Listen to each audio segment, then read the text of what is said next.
Sure, when we think of athletes training, this is typically what comes to mind. However, there are entirely different kind of athletes out there working just as hard, but using their brains instead of their bodies. Meet Daniel Killoff. He placed second at the Australian Memory Championships, but if you think he'd been training for years, think again. So I'd only been training for a few weeks, actually. Really, anyone can learn to become a mental athlete. So he's teaching us some techniques that will have us feeling like our brains are buffed by improving our memories. So one of the first steps of learning to improve our memories is learning to recognize what it feels like to be paying attention so that we can become better at recognizing when we're not. If we can learn to spot when our attention has started to wander, we can get better at bringing it back to the thing that we care about, and that can really help improve memory.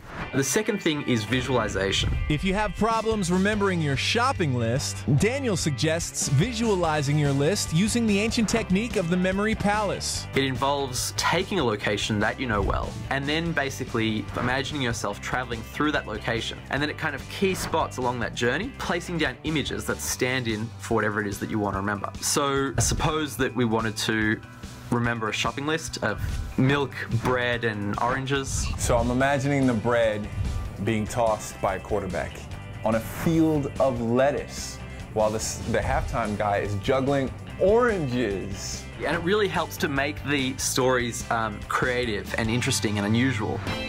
And then the third tip is organization, because it's how we organize information when we first learn it that dictates our capacity to recall it later on. This is particularly helpful when it comes to matching names to faces. If you want to remember somebody's name, create an association with that person's face and some image, some visual thing that sounds like their name. So for Melissa, I'll say mail a list. The key insight here is to recognize that association is the language of memory. Mail a list. She wants to mail a list. Melissa. Got it. Training like a mental athlete is on the breakdown.